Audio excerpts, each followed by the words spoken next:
হতাশা দূর হবে, বলে দিব তিনটা জিনিস, মাত্র তিনটা। কয়টা ভাই? এক, 5 ওয়াক্ত নামাজ। এক কি?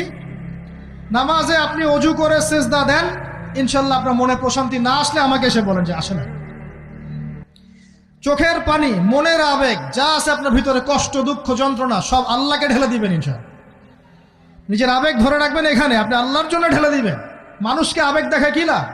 মানুষ আপনার চোখের পানির মর্ম বুঝবে? মানুষ কি মানুষের চোখের পানির মর্ম বুঝে? আপনার পিতা যদি মারা যায়, আমার কাছে এসে দোয়া চান কান্নাকাটি করে, আমি দোয়া করতে পারবো, কিন্তু আমি কিন্তু আপনার ফিলিংসটা বুঝতে পারবো না। আপনার অনুভূতি কে বুঝতে পারবেন? আল্লাহ পাক আপনার ঘাড়ের রগের চেয়েও কাছে আছে। সুবহানাল্লাহ, সুবহানাল্লাহ। আল্লাহ পাক ঘাড়ের রগের চেয়ে কাছে আছে। গতকালকে বাংলাদেশের একজন বরেণ্য আলেমের সাথে একটা কনফারেন্সে ছিলাম। উনি বলছিলেন যে এক ব্যক্তি, এটা শোনেন, এক ব্যক্তি খুব তার শখ যে তিনি সাহাবীদের মতো নামাজ পড়া শিখবেন। কথা বুঝতে পারছেন? সাহাবীদের মতো নামাজ শিখবেন। তো একজন বরেণ্য আলেমের কাছে এসেছেন, এসে বলছেন যে আমাকে সাহাবীদের মতো নামাজ শিখিয়ে দেন। তখন সেই আলেম আরেকজন আলেমের সন্ধান দিয়েছেন, যে তুমি তার কাছে যাও, তিনি শেখাবেন। তো সেই ব্যক্তি একটু অবাক হয়েছেন, কারণ যাকে প্রশ্ন করেছিলেন তিনি অনেক বড় মুহাদ্দিস, আর যার কাছে পাঠানো হচ্ছে তিনি অত বড় মুহাদ্দিস নন, কিন্তু আবেদ, আমল করেন। তাকে গিয়ে বলছেন উনি আমাকে পাঠিয়েছেন সাহাবী বলা নামাজ শিখিয়ে দেন।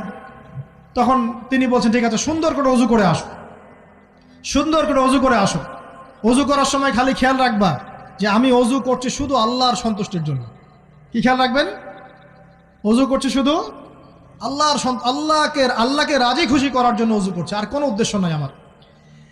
অজু করতে যাচ্ছে, তিনি আবার বলছেন দাঁড়াও, শুধু আল্লাহকে রাজি খুশি করার জন্য অজু করো।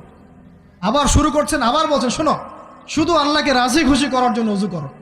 এভাবে বলতেই আছেন, নামাজে দাঁড়িয়েছেন, দাঁড়ানোর আগে বলছেন শোনো, শুধু আল্লাহকে রাজি খুশি করার জন্য নামাজ পড়ো। বলতেই আছেন। এক পর্যায়ে সে ব্যক্তি নামাজ শুরু করলো, নামাজে মনোযোগ এদিক ওদিকে যায়, আর তার মাথায় এটা আসে, এই শুধু আল্লাহকে রাজি খুশি করার জন্য আমাকে নামাজ পড়তে হবে, শুধু আল্লাহকে রাজি খুশি করার জন্য নামাজ পড়তে হবে। এই চিন্তা তার মনের মধ্যে ঘুরপাক খাচ্ছে। এভাবে নামাজটা সে শেষ করেছে।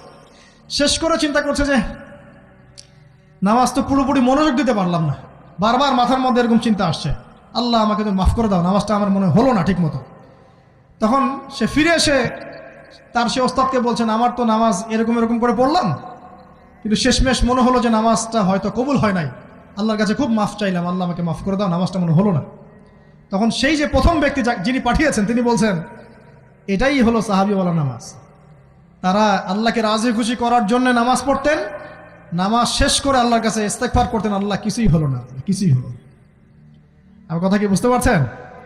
অতএব আল্লাহকে রাজি খুশি করার জন্য আপনি আপনার আবেগ, আপনার ইবাদত সব ঢেলে দিবেন, অন্য কারো কাছে কিছু পাওয়ার আশা করবেন। আমাকে আল্লাহ পাঠিয়েছেন দুনিয়াতে নামাজ পড়তে, রোজা রাখতে, দিনের প্রচার করতে, দিনের জ্ঞান অর্জন করতে, এই তো। তা আমি একজন মেয়ের জন্য জীবন নষ্ট করে দিব কেন? আমি তাহলে আল্লাহর কাছে কি মুখ দেখাবো, আর নবীর কাছে কি মুখ দেখাবো? ওখানে গিয়ে বলবো আল্লাহ আমি আমার অমুক প্রেমিকার জন্য আশেক হয়ে একদম জীবন দিয়ে দিয়েছি, আত্মহত্যা করেছি। গেছে ভাই, যাইতে দেন। যে ব্যক্তি আপনার অবস্থানকে মূল্যায়ন করে নাই সে আপনার যোগ্য ছিল না। এখন আপনি কি করবেন? নিজের অবস্থান উন্নত করেন, আপনার পিছনে লাইন ধরে ঘুরবে ইনশাআল্লাহ। এটাই বাস্তবতা। দুনিয়া খুব খারাপ জিনিস। মানুষের অবস্থানকে মূল্যায়ন করে, মানুষের অবস্থানকে মূল্যায়ন করে, কিন্তু আল্লাহ রাব্বুল আলামিন আপনাকে সর্বাবস্থায় ভালোবাসেন। আলহামদুলিল্লাহ। এই যে আমরা এখন অনেক পাপ করছি না, আল্লাহ কি আমাদেরকে আযাব দিয়ে ধ্বংস করে দিয়েছেন? আল্লাহ পাক এখনো আমাদেরকে ভালোবাসেন, রহম করেন, আল্লাহ পাক অপেক্ষা করছেন কখন তওবা করবে, আমি তওবা কবুল করব। এই কখন আমার বান্দা খালি একবার বলে আস্তাগফিরুল্লাহ, আল্লাহ পাক সাথে সাথে মাফ করে দিবেন। আর সেই আল্লাহকে ভুলে আপনি কার পিছনে ছুটছেন? আমরা কিন্তু নিয়াত করতে পারি ভাই যে আমরা যারা ওয়াজ শুনলাম জীবনে কোনোদিন সিগারেটে হাত দিব না ইনশাআল্লাহ। রাজি আছি ভাই?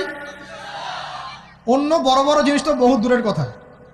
আচ্ছা, অনেকে রাজি হয় নাই কেন? আপনারা কি অলরেডি আসক্ত? আমি অনেক ভাইকে দেখেছি মাশাআল্লাহ ইফতার খুলেই একদম বেনসন টানা শুরু করে। হ্যাঁ, এটা যে হারাম আপনাদের কেউ ওয়াজ করে শোনায় নাই? এটাকে কি মনে করেন আপনারা, হারাম না হালাল? কেউ বলেছে মাকরু, নাকি মাকরু ফতোয়া দিয়েছে? মাকরু শব্দের অর্থ জানেন আপনি? মাকরু শব্দের অর্থ কি একটু শোনেন। সূরা বনী ইসরাঈল খুলবেন। কোন সূরা? সূরা বনী ইসরাঈল আল্লাহ পাক বলছেন আমি বনু ইসরাইলকে এই কাজগুলো করতে নিষেধ করেছেন। কোন কোন কাজ? জেনা করো না, জেনার ধার কাছে যেও না, এতিমের মাল আত্মসাৎ করো না, শিরিক করো না ইত্যাদি। যারা আলেম আছেন তারা আমার কথা বুঝবেন। এই কাজগুলোর পরে আল্লাহ পাক বলছেন যে এই প্রত্যেকটা কাজ আল্লাহর কাছে মাকরুহ, অপছন্দের। কিসের? অপছন্দ। আর এটাকে আপনি সহজ মনে করছেন?